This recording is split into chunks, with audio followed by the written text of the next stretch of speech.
What's up everybody, welcome to another episode of China Update where I help you guys keep on top of the world's number 2 economy. My name is Tony, I'm filming this from my apartment in China. I have been put on quarantine. This is my second week in quarantine. I cannot leave for at least another week. Hopefully I don't have the virus. Fingers crossed. I've got medical staff coming and checking on me, but I cannot leave. I have to get food delivered specially, water delivered specially, and I haven't been able to have a haircut or shave for over a month because of the situation, so forgive me. I'm looking a little bit like a homeless person, but that's okay. For those of you who are watching this for the first time, like I said, my name is Tony. I work in China in an executive role, and part of my job is to follow big macro trends coming out of China, and I put these videos together originally to help my mates back home follow China because they were really interested in what was going on in this interesting and relevant country. If you're interested in China and following the big developments so you're on top of the Middle Kingdom, maybe consider subscribing. And if you enjoyed this video, it's a massive help if you smash that like button, because YouTube believes that these videos that I'm releasing, because they're coming out of China with a VPN, is basically Chinese bots or Chinese propaganda. So if you like the video, it tells the algorithm, no, this is legitimate content by a legitimate creator. Now, of course, the big news still remains the corona situation. It's still serious in China and it is going around the world. It's potentially a pandemic. I've said from day one, this is a political crisis, an economic crisis, and a health crisis in China in that order. This is the biggest political crisis the Communist Party has had for years, and it's going to have probably the most destabilizing economic effect since the financial crisis in '08. So this episode is going to focus mainly on the situation, but we're going to look at the economic issues and the economic response, the political response from the government by looking at the propaganda and how propaganda is used within the mainland to try and push a particular narrative and what that says about the priorities of the party. And then we're also going to look at the general health situation before going on to the China-US relationship and some of the developments that have happened that week, because it's the most important bilateral relationship in the world, and that will be our episode. There are chapters below. You can jump to a particular story if you're only interested in the economic thing or the US-China relationship side. You can hit the link and it'll go straight to that point. Anyway, let's jump into this week's China Update. Okay, first up, let's talk about the economic effect. I've got a little bit of data written down below because I want to get the proper statistics over to you guys. So last week, you'll remember in our episode last week, we were talking about the manufacturing index dropping below 50, being the lowest that the index has been since '08 and '09. This represents a massive contraction in manufacturing within China. News from today shows that exports and imports are the lowest in over a decade. We also had this week the Caixin Market Services Purchasing Managers Index, the PMI, which halved to 26.5. This is the first time in its history that it's fallen below 50. Again, this is a contraction in the services in the economy. And you'll remember, people who've watched this episode before know that the party is trying to move the economic growth model from one based on credit-led investment to one that was pushed by productivity gains in services. So the service sector is actually very important, much more important than the export sector, which hasn't been a key driver since about 2009, 2010. So services are contracting as well. Car rental sales, this is a good indicator of consumer confidence. Car sales, retail car sales, are down 80% last month. The Ministry of Industry and Information Technology reported this week that 55% of China's SMEs, small and medium enterprises, have not reopened since the Chinese New Year holidays. Now you think about that. Chinese New Year was late January. It is now in March. So this is a month and a half. 55% of small and medium enterprises, small and medium businesses have not reopened. The effect that is going to have on growth in the first quarter is huge. We've already discussed in previous episodes how most conservative estimates put growth in the first quarter at 0 or even in negative territory. We're going to jump into growth shortly. And the Chinese Academy of Sciences reports that if China cannot get these people back to work by the end of March, the end of this month, China will lose a lot of its foreign firms. And in fact, we're already seeing a lot of discussion in Western media about the acceleration of decoupling. This is the idea of foreign firms pulling their productive capacity out of China and diversifying into other regions like Bangladesh, like India, there's a story this week, Apple is looking at India as a potential place to diversify its production, and of course Vietnam, could potentially be a big beneficiary of this wider trade war / coronavirus period where you've seen companies pulling out of China, pulling manufacturing out of China. So what has the response of the government been so far? Well, state media reports that on Wednesday, the China Securities Journal said that a window has opened for the People's Bank of China to join the United States in cutting rates. So the United States and several other economies around the world have cut rates, reduced their interest rates. This was an authoritative securities journal calling on the central bank in Beijing to follow suit and bring those rates down to try and stimulate greater economic growth. There's also been increased bank loans. So there's a higher volume of bank loans and further subsidization through bringing down that interest rate, artificially lowering that interest rate. That has also been happening across the country. People who've watched the show know that the banking system is completely dominated by the government. Most of the banks are state-run, and they're given key political tasks. And one of those political tasks is ensuring that you don't have mass unemployment. And so you have to keep the state-run enterprises and the private enterprises open and employing people, and that means that they need liquidity and cash flows. We know from a report that was done by Peking University in early February that many companies only have about a month left before they run out of money. So the government is preemptively requiring its banks to lend out further. Now this is a bit of an issue because deleveraging has been a major campaign over the last 2 years because leverage levels, debt levels have already been historically very, very high. So increasing the bank loans, putting more bank loans out could just save companies that really needed to go through properly deleveraging or fall out of the market through bankruptcy. But these keep these things going, increases moral hazard, and increases that systemic financial risk by continuing to leverage up the economy. Also on Sunday, 8 provinces announced big infrastructure plans. So this is a big infrastructure spend is similar to what the government did in 2008, 2009 in response to the financial crisis.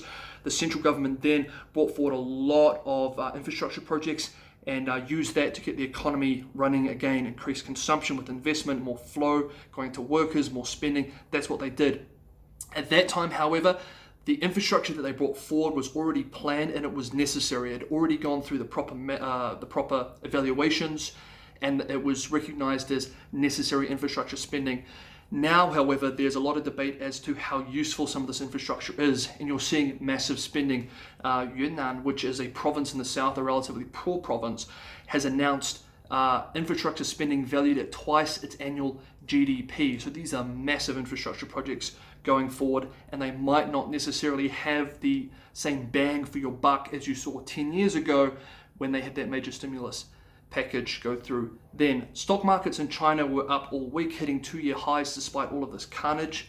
Why? Well, it seems that the markets are trying to, gambling essentially that the central government is going to continue to have these big stimulus measures and have a big investment going into the country over the next few years to try and sidestep a potential recession, which would be politically unacceptable. So the markets, interestingly enough, in China are actually going up, even though more and more bad financial and economic data has been coming out this week. So I think the market is betting on the central government pulling that lever for that stimulus. Okay guys, now we need to talk about Chinese propaganda and how the central government has used its propaganda apparatus to mold its narrative and how that narrative has evolved over time. So it's really gone through 3 stages. One is defensive, second is neutral, and then the third is more assertive or more aggressive. The first was very, very defensive. In the first few weeks of the outbreak, the narrative was basically, hey, we're on top of this is a new thing, you need to give us support, stop criticizing us. If you're criticizing us,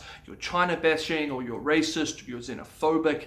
Any countries that implement travel bans on China are bigoted or China bashing. It's been said to be unnecessary by the World Health Organization.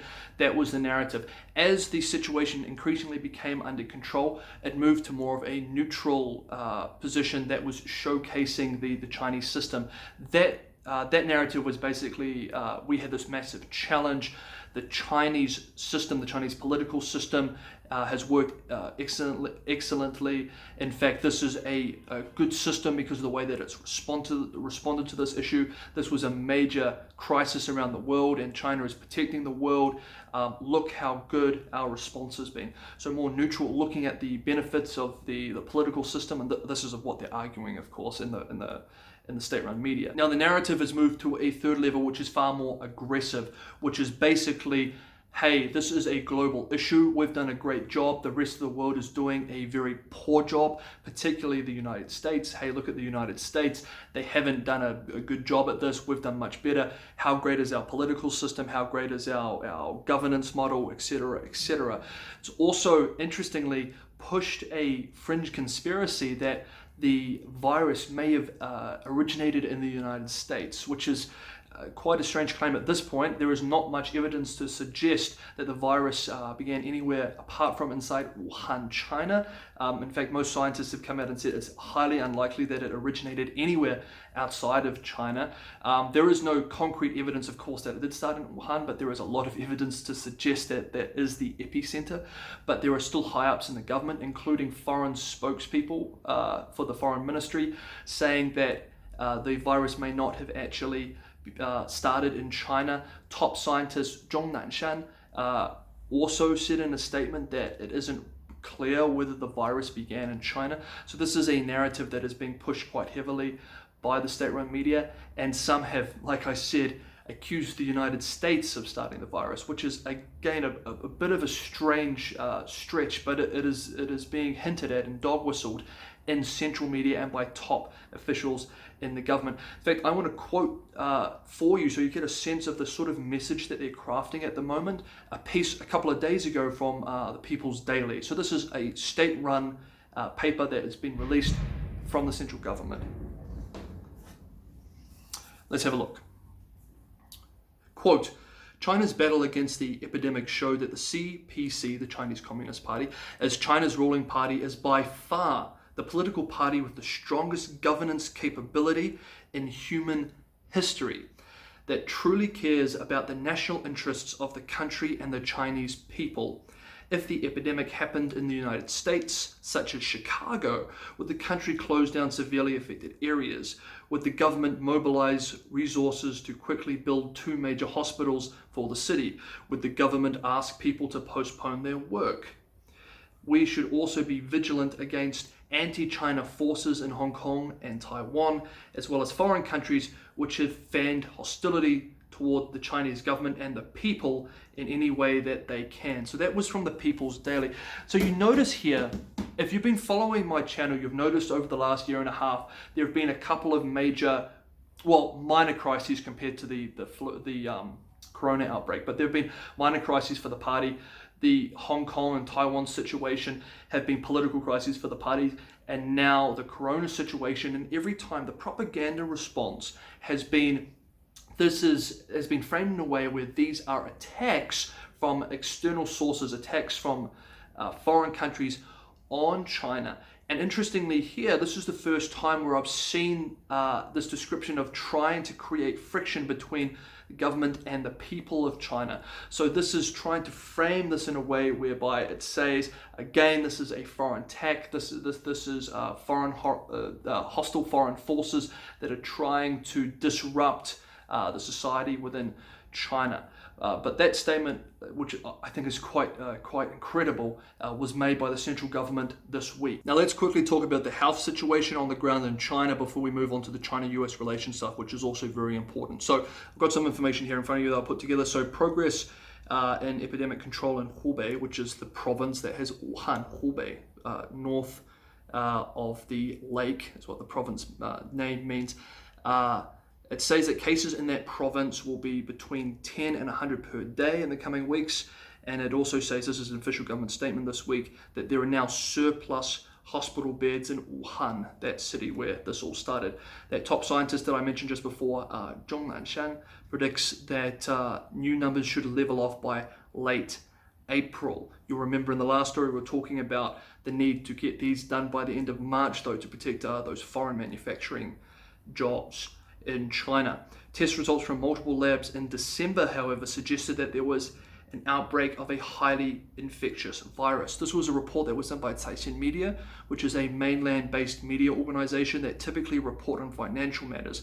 But they've done a lot of very good journalism in China during this period. It's actually been incredible, the sort of stories that they've broken and the sort of attacks they've made on local governance in Wuhan over the last month and a half. So they're reporting on these test results in December, which indicated to the local government that there were highly infectious diseases being spread, a novel disease that was being spread at that time. You'll remember, if you follow us closely here, that the government did not really do anything major until the 23rd of January. That's when they shut down Wuhan and some of the cities around it in that Hubei area. This was almost 4 weeks after these tests in December showed that there was this virus. A new report from the Citizen Lab suggests that social media networks began censoring mention of the virus as early as December 31. Such a policy move was deliberate and would have had to go through the central government to be implemented.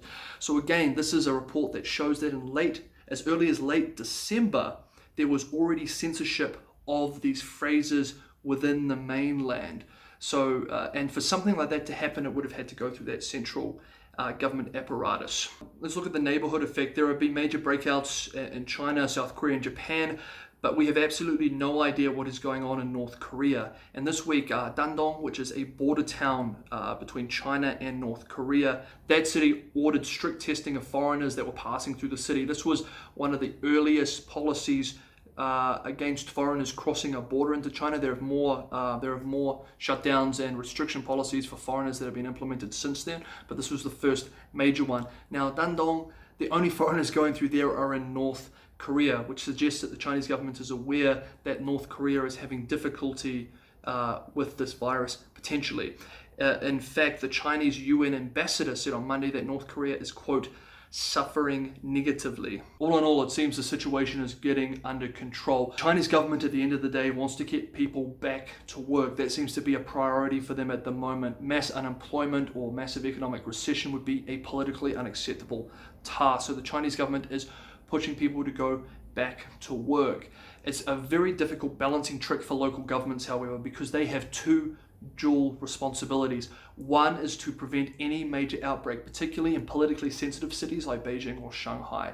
The other is to ensure that economic activity comes back. And so now you have this strange situation where on the one hand, they need to keep people in their homes if there's a risk that they have a contagion, and on the other hand, they need to keep people back to work. This has actually resulted in some very strange incentives and constraints. There have been stories this week, for example, that in major manufacturing provinces, advanced, like world-class, wealthy provinces like Zhejiang and Jiangsu, have had examples where local officials in top-tier cities or tier 2 cities have required local private and public manufacturing places, office spaces, factories to turn on lights and air conditioning to give the impression that people are back to work, so they can take data that looks at electricity use, send it to the central government to say, hey, look, we've got people going back to work, but at the same time ensuring that there isn't a spread by people not actually being in these workspaces. So it ends up just being a massive so it ends up being just a massive waste of resources. Now we've talked about the economic effect and what's been happening in China already. Even if China gets this under control over the next month and introduces sufficient measures to deal with the current economic blow, if this becomes a global pandemic, it could have two serious effects on Chinese economic performance this year on top of what's already happened. One, supply chains. It could severely hurt critical supply chains for manufacturing in China. South Korea, Japan, Taiwan, places like these are important parts on that logistics chain for Chinese manufacturing. Two, overseas markets that are key markets for China selling to. Even though China is not as big an exporter as it was 10 years ago, export is still an important way for it to see growth and also to get that foreign currency, which is what it needs, particularly USDs, which it uses to buy many things from raw resources to oil. If the United States and the EU suffer recessions, that will have a direct effect on their ability to consume Chinese products. And that is also assuming that there is not another issue with the trade relationship with the United States. And at the moment, the relationship between the two countries is getting worse and worse, and so that is still potentially up in the air. So yes, now let's move on to that China-US relationship and some of the developments that have happened this week. So the US made an order for the reduction of staff at 4 of the 5 People's Republic of China organizations recently designated under the Foreign Missions Act. If you've watched us, you know a few weeks ago that the Chinese state-run media that's operating in the United States were delegated as or designed as foreign missions, and this has an effect in terms of how they're treated legally in the United States. These are all state-run media outlets like Xinhua News Agency, China Global Television Network, China Daily, and a few others. Employees working at these state actors in the US will be reduced from 160 to 100 by March 13. Now, this decision from the United States was in response to Beijing's unprecedented expulsion of 3 journalists from the Wall Street Journal a few weeks ago, which Beijing said was due to what it perceived to be a quote-unquote racist article published by the journal. This article was highly critical of Beijing's handling of the virus outbreak and argued that it was due to faults within the governance system of China itself. Interestingly, though Beijing said that this was in response to racial comments against Chinese people in this article, some of the journalists that they actually expelled from China were themselves ethnically Chinese. So Foreign Ministry spokesperson Zhao Lijian said on Tuesday that the US was conducting quote-unquote political oppression. So the Chinese were accusing the US of committing political oppression against journalists and having a quote Cold War mindset and ideological bias, unquote. What they mean here by ideological bias is a discrimination or a fear or a bias against communism. That's what they're talking about here. It's being presented, any sort of anti-communist bias is a form of unacceptable discrimination. That's the argument that they're being made. Also, Ms. Hua, which is another People's Republic of China Foreign Ministry spokeswoman, said that there would be retaliation. She said, quote, game on, in a tweet that she made earlier this week. Now, on this question of China-US relations, over the last 6 months, I've been talking about the deterioration in the China-US relationship and what that means for the world and for these economies. Outside of the trade arena, there were lots of examples of deterioration in the relationship. In fact, I think the trade arena, ironically enough, is probably the most positive aspect of the relationship. Even in the middle of a trade war, the economic relationship is the strongest.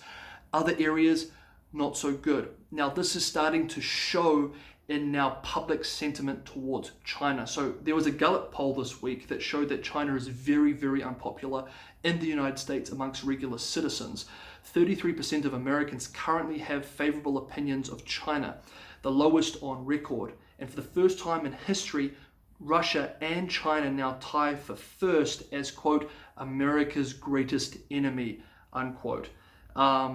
So, I mean, that's pretty amazing. And for the first time in over a decade, Americans now overwhelmingly believe that the American economy is the world's leading economy and no longer China. So for the last 10 years, Americans have, on average, seen China as a leading economy. Not so anymore. And by the way, if you are American and you're watching this, you've had the leading economy in the world for like over 100 years.